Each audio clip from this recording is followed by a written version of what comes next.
switch over real quick. Math and social studies. Good work.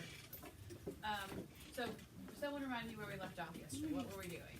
The wheel. Nathaniel. We were drawing arrows Why? to show like what? to make connections between what we had written in the wheel to other things you had written. That's right. We were connecting these elements. We were showing how they impact each other, how they're related, in order to make meaning, right?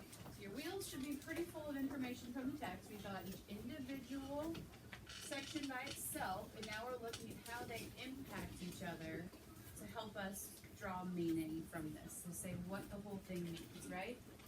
Yes? Yep. All right. So we started by talking that the mood and the tone impact each other because you get the mood from the tone, but we weren't real sure. Making lots of inferences down here. All right, what other... Why do you get the mood from the tone? Could somebody help me out with that? You want to pick somebody, Oh, I don't care. please? Come on. You get the mood from the tone because the tone is how the narrator slash writer is trying to tell the story,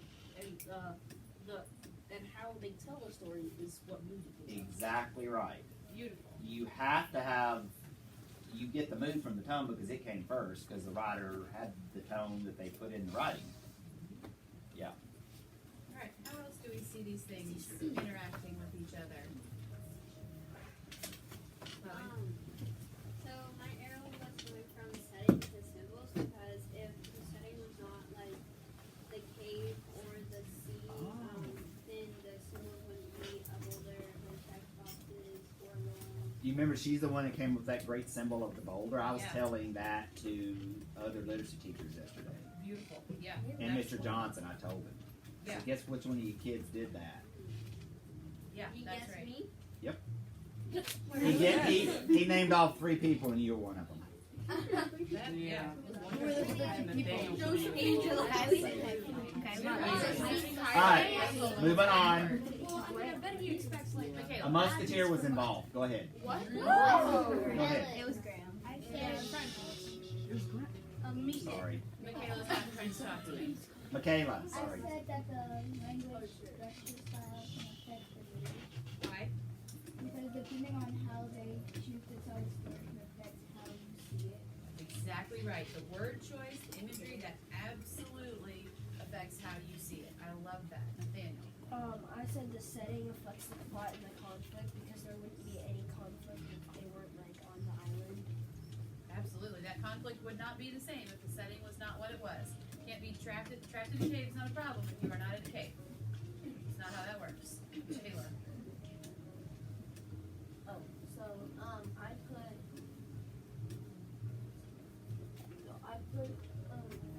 symbol of characters Why? because what you just said.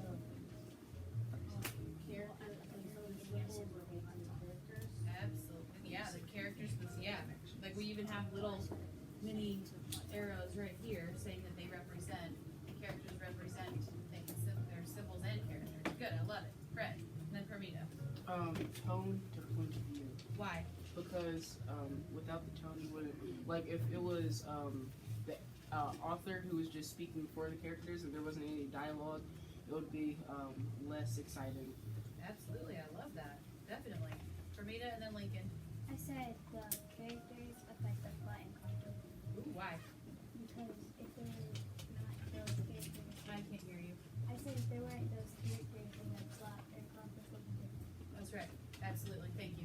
You guys, my ears. I don't even know if it's allergies and I get stuff. I don't know. If it's just teaching too long. I don't know what. You gotta yell at me. I'm sorry. Okay. Lincoln. I said, well, we haven't really written the theme down, but I said plot / conflict is the theme. What theme do you have? I said always trust your wit. I mean, that's just one of them, but that's Trust your wit. I like that. I'm gonna make a running list because there's lots of things you can put here, and I don't want to put just one thing in there. So I'm just gonna make a little list of possible themes down here.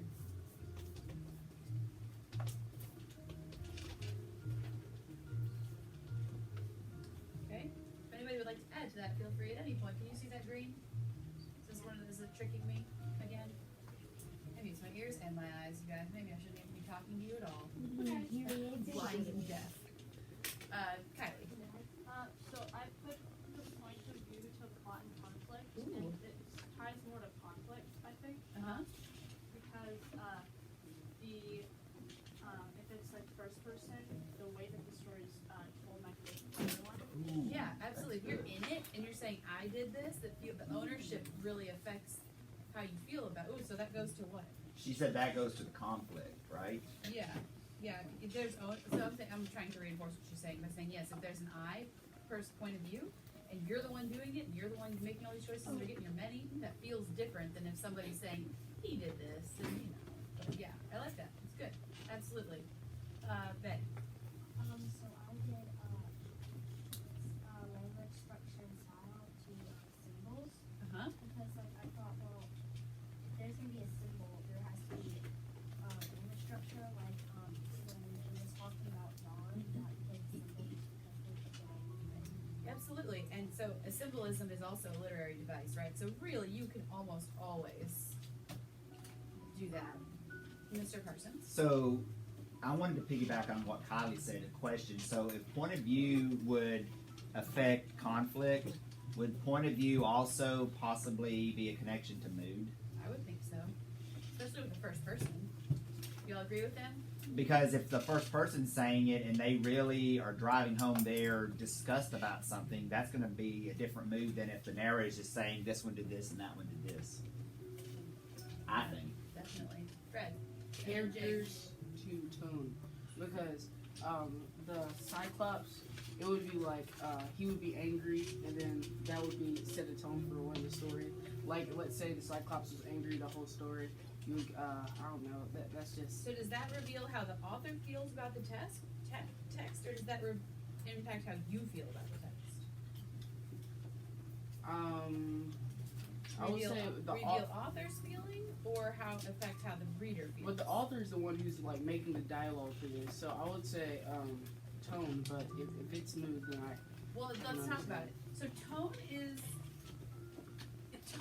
really hard with fiction, and this is fiction, because we don't know how Homer felt about this. We are guessing. Now, when you read your articles about the plastics, have you started those? When you read a non-fiction piece where somebody is writing argumentative writing, or they are writing persuasive writing, you know how that author feels. And you can point to specific sentences and specific words and specific things that tell you, oh no, this author feels very strongly about this point, and that's tone. So it's the author's feeling, and you have to be, but with fiction, it's really gets kind of hard because you don't know if it's the author or the character who's really because authors aren't always the characters in the stories. Like in Fuzzy Mud, can you tell me for sure how Louis Sacker feels about inventing new things? no. It does depend on how he writes, but can you tell me his personal opinion about inventing new possible alternate ways to fuel our devices and our But cars? can't you infer that by the way he uses literary devices, the way he talks about The way the things in story the story, turns the way the out. story unfolds? You can infer it, but it is not. I mean, you could also. But that's just not make it guaranteed. up. Yeah, it's not guaranteed. So fiction is really hard, which is why I have question marks here because this was written 1,300 years ago. We don't act. We can guess, right? So this is just. It's a toss-up. So, does the Cyclops' anger reveal how the author feels about his work, or does it impact how we as readers feel when we read the work? What do you think, Fred? I was going to say, like we say, we're guessing because it's 1,300 years old.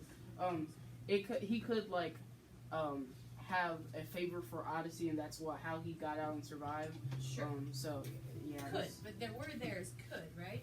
So the Cyclops' anger, and what the Cyclops did in the story, you are connecting to one of these other elements. Which one do you like best? I'll go mood because it's I think that's a more concrete, that's a safer, for sure thing.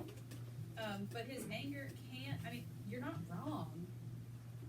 But it's just so hard with tone. So here's a question, because I don't know the answer to this. So let's say, like Fred said, well, we don't know because he's long died, and it's thousands, hundreds of years ago.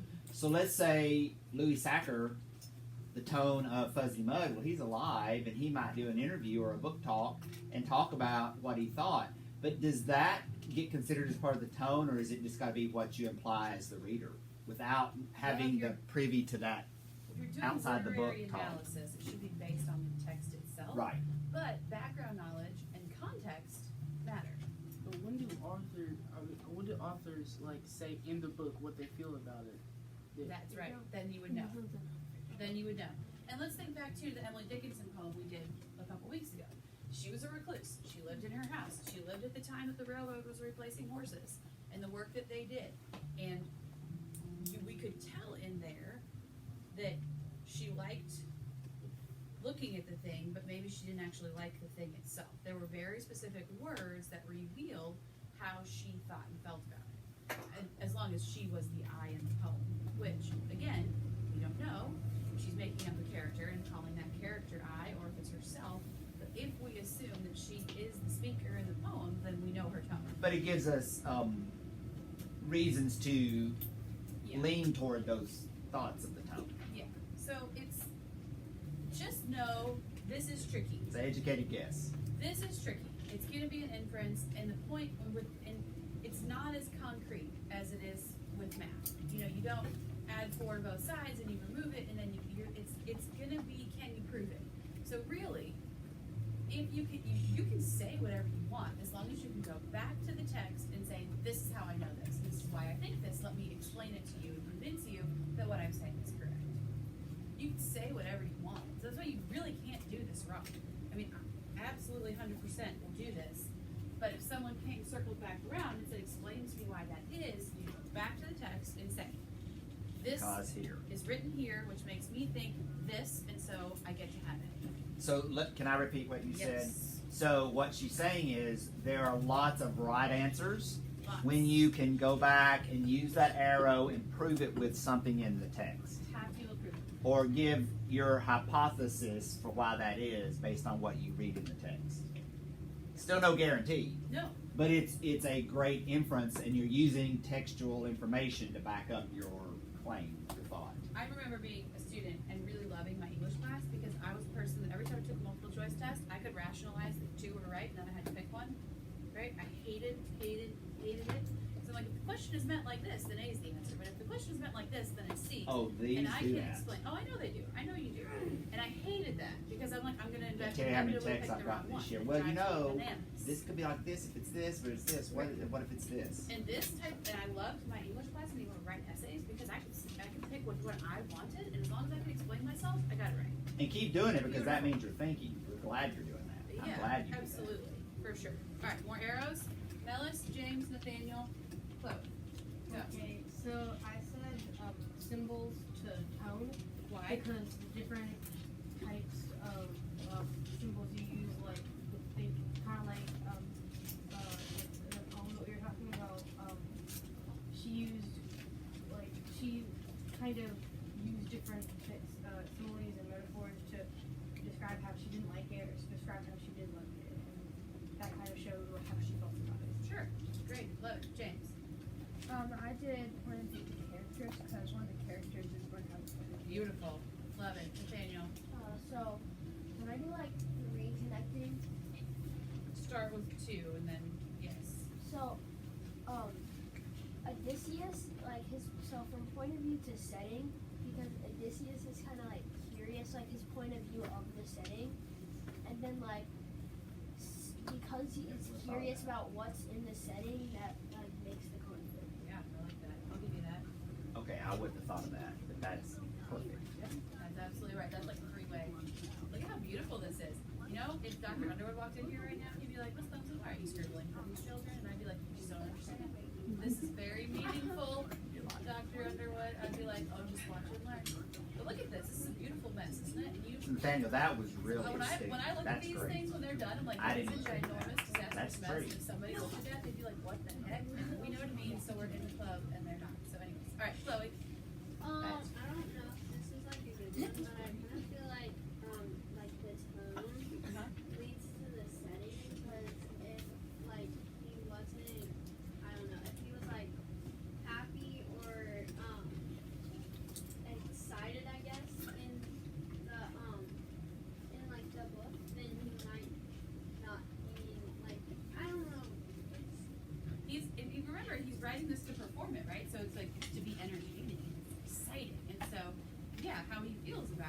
probably be revealed in the setting choices. I'll get on board with that. So that could be the fact that he's riding around the Trojan War. Could reveal something about his tone because he's wanting that intrigue, that, you know, Suspense. that suspense, that adventure around a war, because that's a lot of times what a lot of authors have in mind when they set something around that kind of a Definitely. situation. All right, Fallon, Yeah. Kamani, Ashley. That's Go. true. I was thinking the language structure style, because, or like vice versa, because the way that they write the book can change the content. Beautiful. Love it. Kamani. I say symbols and moves, the different symbols that the author slash narrator uses. Like It's, that a lot. I'm running out, my arrows are getting all. Yeah, I really like that. This symbolism and this overwhelming obstacle really does contribute to your feeling of being tense and ooh, I like that. All right, Ashley. Yeah, I don't know what they say about Tony saying. Like if he was happy, just like if he was like happy at the moment, he could make like a book about what a happy book or like with brighter colors. But if he was like sad or like hurt or like not feeling good, then he would make a book. They all would have died. Cyclops eats them all. Yeah. I love that. You're right. Well, like my Mimi always read these books by this one author, and she always set them in castles, which means she loved castles. That author did. So.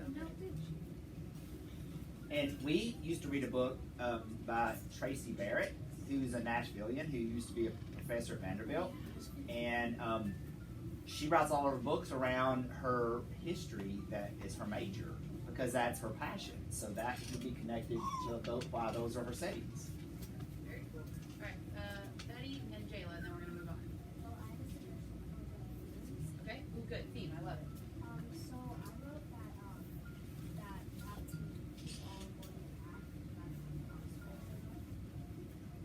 Persevere. You know that word? Just keep going. Persevere in spite of obstacles. I like that. Major obstacles. Major, huge, big, yes. Jayla. I think that room was setting Okay. Talk about why. because the author they must be like a reason or like some kind of feeling that make the setting the way they are. Absolutely. I love it. Anybody else have themes? I want to see what else. What else do you have in your center bubbles?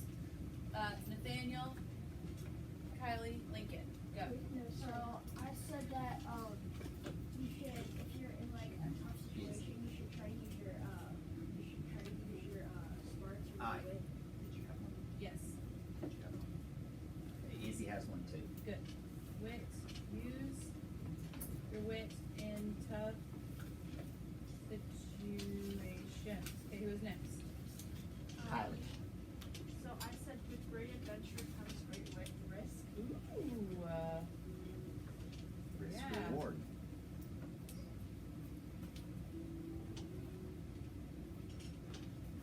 A bigger reward comes with a bigger risk, Great right? risk. Lincoln? I thought you meant connection. Oh.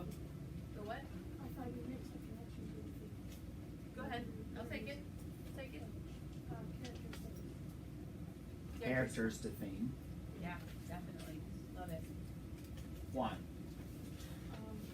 Well, whenever they, well, one part that I liked is, whenever, Odysseus was helping to escape, he, came up with all of that, and, he, like, kind of, he used, like, his wit, right? Yeah. And it's just like, it's so obvious. Like, Yeah. really, really good. And, also the people on the deck, whenever they had everything back when they were celebrating. Got it? Izzy, you had something. I was going to say something about Kylie and, Well, say it. What is it? I didn't hear what she said. I guess if you're going to dare to do something, be ready for a dangerous situation. So if you're gonna dare to do something, be prepared for your consequences or your any situations that could come from that. or tribulations that come along. And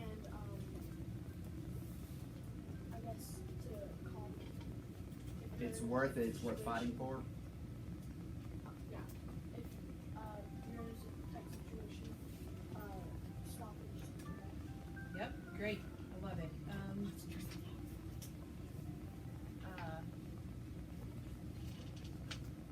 You accept your consequences. What was the first thing you said? If you say, Take a chance. Be ready for The tribulations that come along, the trials and tribulations. The journey's got to be there to get to the destination. okay, all right, we have some big discussion questions? Yep, we do.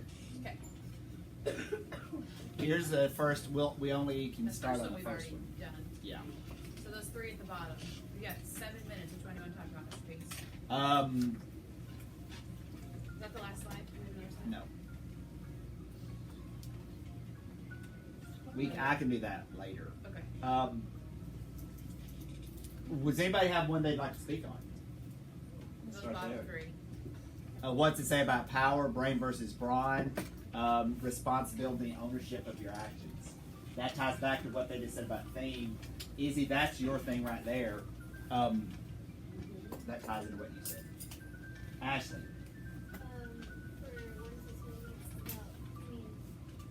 what does it say about the power, brains versus brawn, responsibility, and ownership of your actions? Okay? Odysseus said, when he went to the land of Cyclops, he knew that there was gonna be he didn't know he was gonna have to fight outsmart a Cyclops, but I'm sure he knew that he might have run into one. So he had to be responsible and think about the decision that he wanted to make. So he had to weigh those possibilities with his decision, right? Fred? I want to Then do Natalia. I want to do the last one again. Okay. Too. Responsibility and ownership of action. The ownership of actions one. He killed 4 soldiers. The Cyclops killed 4 soldiers, so he got his eye stabbed. I'm guessing. And yeah. So there was the ownership of what he started in because those results were by his decision. Yeah, if he didn't do anything to the soldiers, he wouldn't have had his eye hurt. So yeah. And Natalia. I was gonna do brain versus brawn. Okay. I was gonna say that Odysseus is the brains and the Cyclops is the brawn, and basically what it's saying is that you can defeat brawn if you have enough smarts to outwit them. Because Odysseus, he used strategies to get away from the Cyclops, even though the Cyclops was stronger. Right. Do we have another example where brain conquered brawn that we talked about in chapter 5 in the social studies book? We do. Does anybody know what it was? Chloe? It was like Athens and Sparta. And Athens was like the brain, and then Sparta the brawn. Sparta was the brawn. Where was it though that the brains, the outwitting, actually conquered a much larger, better equipped situation? Was it Athens versus Persia? Yeah. The Athenians with other Greeks that defeated the Persians at the Battle of Marathon. Right. Because they were heavily outnumbered, but they used their wit and their perseverance, their wit, staying cool under pressure, and they were able to outsmart and conquer them even though they were well outnumbered. Yes. Which one? What does it say about brain versus brawn? This story, like Natalia said in the story, the Cyclops is brawn and Odysseus is brain, and Odysseus outsmarted the Cyclops, but sometimes sometimes doesn't happen. Sometimes brawn can overpower brains. Yeah, it doesn't guarantee it, but it shows because you'd go, oh, my money's all on this. Not necessarily. You have to know more. There's more to it. Betty, and then Chloe, and then you two because we got to go to lunch. So I'm gonna be saying, what does it say about power? What about power? So pretty much at first the Cyclops had a power. Also, this ties in with Brains and Bond. So you feel like in the beginning the power seemed to be on the side of the Cyclops, And then, but that shifted. Is that what you're saying? yeah. So Odysseus, he used that power against the Cyclops. Let's say the way the Cyclops just used the club lying around. But doesn't. Okay. Oh, okay. And then like how he just. So that's connected not only the power, the brain, the brawn. They're connected. Yeah, Chloe. I was basically gonna talk about power and bending. But I'll add on to there. I was gonna say, the Cyclops might have had like more power than Odysseus, but Odysseus had like more brains than the Cyclops. So let me ask a question. So by brains and brawn, the Cyclops had more brawn. But that doesn't necessarily mean that doesn't necessarily have an equal correlation to power, Which type of power? right? Because there's other power besides just physical power, right? And I think what Betty was saying also is that that's how it started, but you're also saying, Chloe, how it ended was the shift of the dynamic of the power went to the brain side, right? Okay, one of the two. Okay, Liam. one, go. I want to hear Liam too. One, go. So I want to talk about what does it say about power, and I think that the whole meaning behind all the whole power situation is that all power falls sooner or later. Because the Cyclops had a lot of power in both the ways. Since he was very isolated Okay, yeah. and had a lot of muscle behind him. What you just said makes me think rock, paper, scissors. Like everything, they're all strong and they're all powerful, but they And they all all can beat each other. but they all can beat each other given them the situation. That's great. Maybe it was the rock, the boulder that made me think that, but yeah. And Liam, and was your hand up, Samara, a minute ago? No? Was somebody's hand up over here earlier? Okay, Liam. I just want to think that Odysseus had both brains and brawn, but more so brains because he sort of needed his wit to get out of the situation because he couldn't go in there with his strength alone. 100%. He wouldn't have had a chance if not for the wit. Yeah, but he still has strength because he lifted it. He does, but his strength is not physical strength. His strength is his not how we want his wit and cunningness and skill. All right, so it's time for lunch. So if you are going to need on the notes, Fallon and Liam and Fred, Nathaniel. No, don't start that. Don't start that. All right. Don't. He is still going. And Yes. For me to confirm.